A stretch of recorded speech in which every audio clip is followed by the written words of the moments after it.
Production orale. Se préparer. 1. Préparer le monologue suivi. Activité 11. Avec la progression inédite du télétravail en 2020, nous pouvons nous demander quelle place occupe la lecture.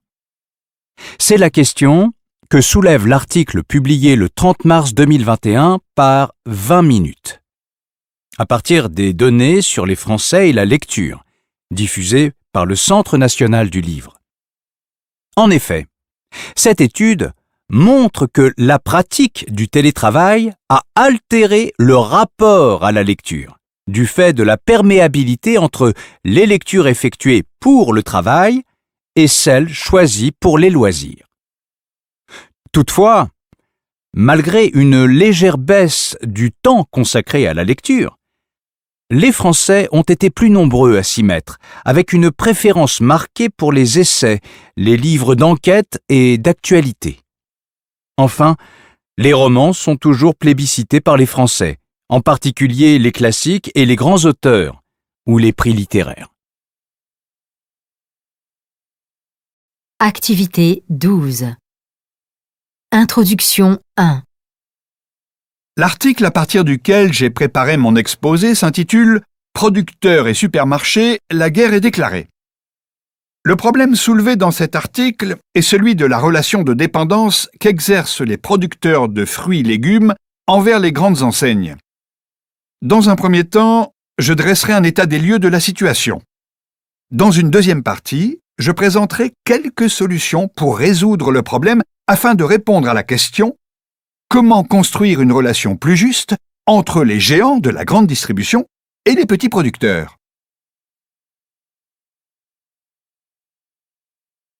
Introduction 2. J'aborderai dans cet exposé la question des bienfaits du sport sur les performances intellectuelles. C'est le sujet traité dans l'article intitulé « Le sport dope le cerveau », publié dans le magazine Santé. En quoi le sport permet-il d'être plus efficace au travail? Quels sont, d'après de récentes recherches scientifiques, les effets de la pratique sportive sur l'activité du cerveau?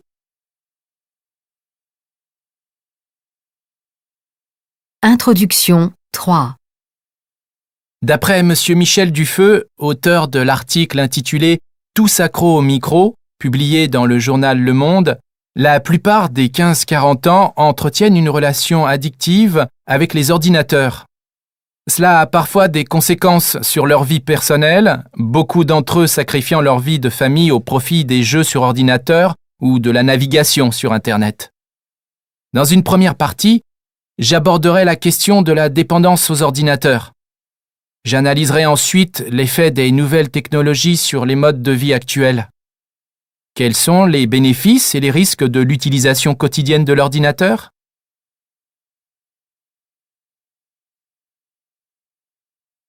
Activité 15. Pour ou contre? A. Les pistes cyclables dans les grandes villes sont selon moi indispensables. Elles contribuent à diminuer les embouteillages et incitent les usagers à utiliser un moyen de transport non polluant. Pour ou contre? Activité 15. Pour ou contre? A. Les pistes cyclables dans les grandes villes sont selon moi indispensables. Elles contribuent à diminuer les embouteillages et incitent les usagers à utiliser un moyen de transport non polluant. B. Comment a-t-on pu en arriver là? En un an, 13 millions de contraventions envoyées à des conducteurs n'ayant pas respecté les limitations de vitesse. C'est une aberration. Les radars ne permettent pas de diminuer le nombre de morts sur les routes, ils ne font que mettre en difficulté des conducteurs en les touchant au portefeuille. À mon avis, d'autres solutions doivent être trouvées.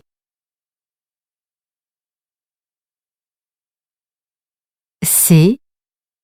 Je trouve inadmissible de donner la possibilité à des mineurs de fumer au sein de leur établissement scolaire. Créer des espaces fumeurs dans les lycées revient pour moi à faire la promotion de la cigarette auprès des jeunes.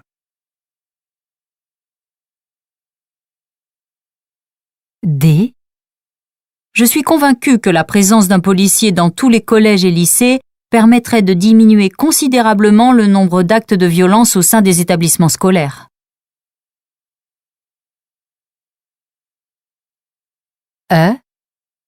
Il ne fait pas de doute que la diminution du temps de présence des enfants à l'école a de lourdes conséquences sur la réussite scolaire.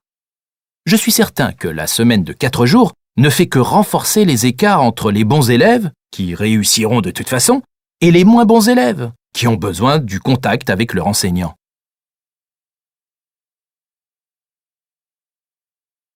Activité 16. Avantages et inconvénients. A. La télévision permet de se tenir informé de l'actualité, de se divertir et d'apprendre, grâce notamment aux reportages.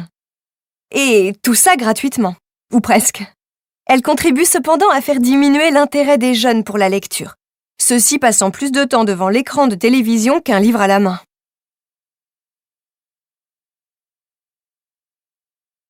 Activité 16. B. Activité 15. Pour ou contre? A. Les pistes cyclables dans les grandes villes sont selon moi indispensables. Elles contribuent à diminuer les embouteillages et incitent les usagers à utiliser un moyen de transport non polluant. B. Comment a-t-on pu en arriver là? En un an, 13 millions de contraventions envoyées à des conducteurs n'ayant pas respecté les limitations de vitesse. C'est une aberration. Les radars ne permettent pas de diminuer le nombre de morts sur les routes, ils ne font que mettre en difficulté des conducteurs en les touchant au portefeuille. À mon avis, d'autres solutions doivent être trouvées.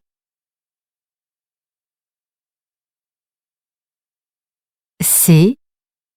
Je trouve inadmissible de donner la possibilité à des mineurs de fumer au sein de leur établissement scolaire.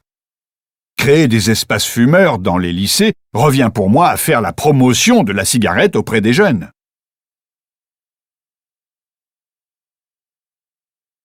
D. Je suis convaincue que la présence d'un policier dans tous les collèges et lycées permettrait de diminuer considérablement le nombre d'actes de violence au sein des établissements scolaires.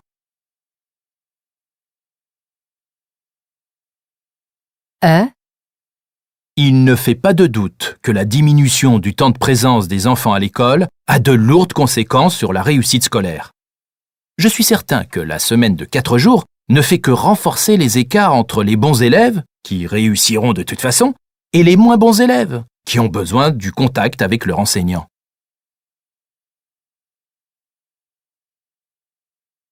Activité 16. Avantages et inconvénients. A. La télévision permet de se tenir informé de l'actualité, de se divertir et d'apprendre, grâce notamment aux reportages. Et tout ça gratuitement, ou presque. Elle contribue cependant à faire diminuer l'intérêt des jeunes pour la lecture, ceux-ci passant plus de temps devant l'écran de télévision qu'un livre à la main.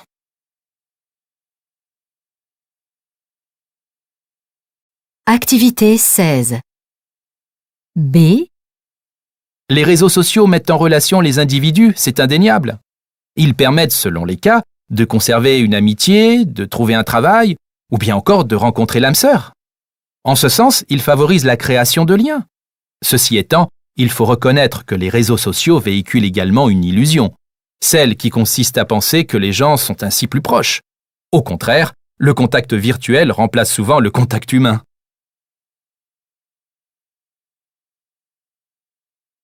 Activité 16. C. Les agences de voyage permettent aux personnes qui n'ont pas l'habitude de voyager d'être orientées, conseillées, guidées dans leur choix de destination, leur réservation de vol et d'hôtel.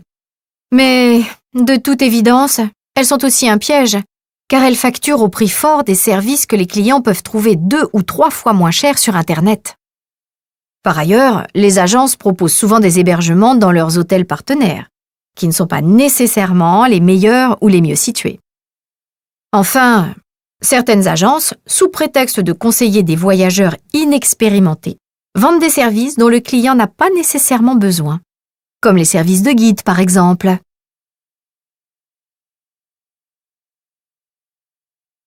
Activité 16. D. Vivre en ville présente de nombreux avantages.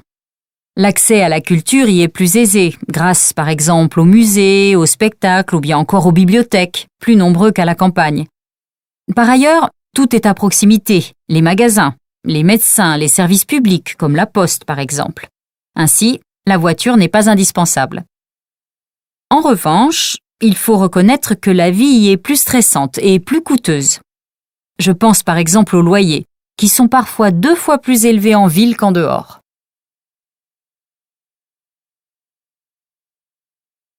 Activité 16. E. Les supermarchés permettent de faire toutes ces courses, alimentaires, voire si besoin vestimentaires, à un seul et même endroit, ce qui est pratique, à une époque où le temps nous est toujours compté. Toutefois, il est vrai que le supermarché n'est pas aussi convivial que le marché. Ce dernier est autant un lieu d'échange qu'un lieu où l'on achète. Il y a un côté aseptisé, peu chaleureux dans la grande distribution.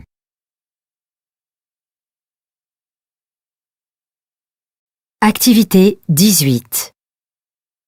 En conclusion, nous pouvons dire que les rythmes scolaires mériteraient d'être repensés.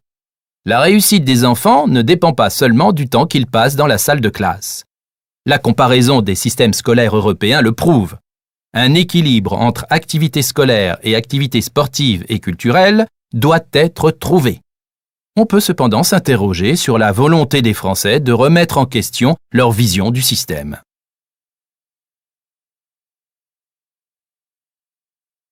Deux. Préparer le débat. Activité 21. Vous avez dit dans votre exposé que, selon vous, Internet isole. Ne pensez-vous pas au contraire que la toile est un monde à elle seule, un réseau mettant en relation un nombre infini de personnes et d'idées? C'est ce que beaucoup de gens pensent. Mais il n'en est rien. Internet prétend tisser des liens, mais il ne fait que créer l'illusion de liens. Que voulez-vous dire? Vous pouvez préciser? On est dans le virtuel. Je vais prendre l'exemple de Facebook. Connaissez-vous quelqu'un qui, dans la vraie vie, entretienne un réseau de plusieurs milliers d'amis? Mais ne pensez-vous pas que cela est une forme de lien social? Que l'amitié et les relations professionnelles se construisent aussi par ce biais? Je ne partage pas votre point de vue. Il ne s'agit aucunement d'un lien social. On est plus dans la mise en relation artificielle que dans la construction de rapports entre individus. Je persiste à penser qu'Internet est source d'isolement. Mais les réseaux sociaux permettent quand même bien aux gens d'échanger entre eux.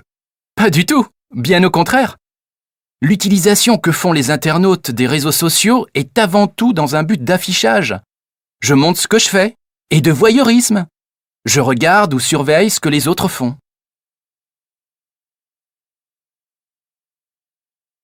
S'entraîner. 1. Le monologue suivi. Défense d'un point de vue argumenté. Exercice 1. Ce document tiré du site internet usine-digital.fr s'intitule « Seuls 26% des Français utilisent les messageries et les réseaux sociaux dans un cadre professionnel ». Il a été publié le 28 janvier 2021.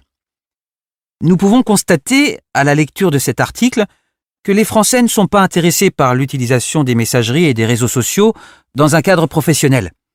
Par conséquent, nous pouvons nous demander quels sont les avantages et les inconvénients de ces outils de communication. Les messageries et réseaux sociaux professionnels permettent-ils d'être plus productifs? Leur usage doit-il être encadré par les entreprises? Dans un premier temps, l'auteur de l'article explique que les raisons de ce désintérêt sont diverses. Il donne l'exemple de la sécurité et du droit à la déconnexion, 2 arguments avancés par les professionnels qui utilisent ces moyens de communication en ligne. Dans un second temps, il explique que seulement 1/3 des interrogés considèrent que les messageries et les réseaux sociaux professionnels aident à être plus efficaces au travail.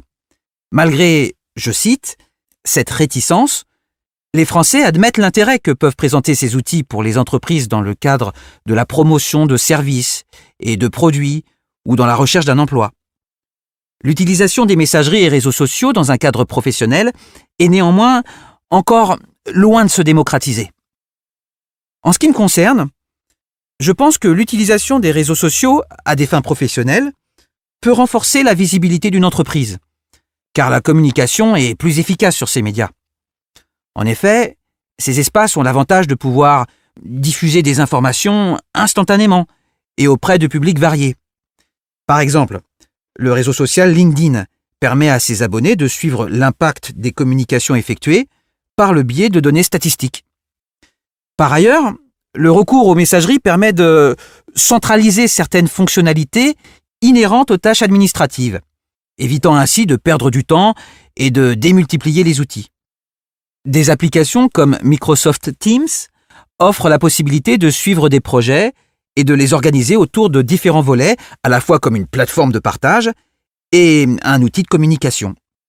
Elle permet également de programmer des réunions, d'interagir oralement ou par visioconférence.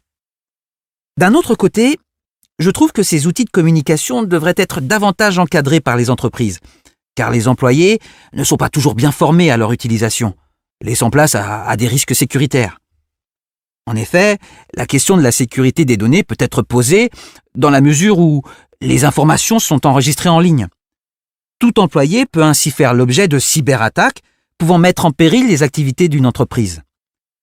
Prenons pour exemple l'infrastructure de diffusion de la chaîne de télévision TV5 Monde, qui a été piratée en avril 2015. Cette attaque a entraîné la disparition de l'ensemble de la messagerie des serveurs, des sites Internet, ainsi que des comptes Twitter et Facebook, laissant place à des messages de propagande diffusés à travers le monde. Il est donc important pour les entreprises de déployer des dispositifs pour accompagner les employés dans la bonne utilisation des messageries et réseaux sociaux professionnels. Enfin, il est nécessaire que les entreprises encouragent les salariés à limiter cette utilisation dans un temps professionnel, car on peut facilement être tenté d'y avoir accès hors de ce cadre.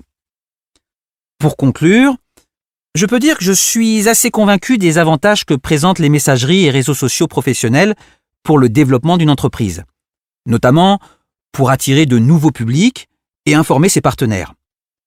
En revanche, je comprends tout à fait certaines réticences relevées dans cette enquête, notamment par rapport à la sécurité et au droit de déconnexion. C'est la raison pour laquelle je suis persuadé que les employés doivent être informés des risques engendrés par ces outils et qu'il est nécessaire pour les entreprises de les former à la bonne utilisation des outils de communication en ligne. Épreuve blanche 1. Compréhension de l'oral, DELF niveau B2 du cadre européen commun de référence pour les langues, épreuve orale collective.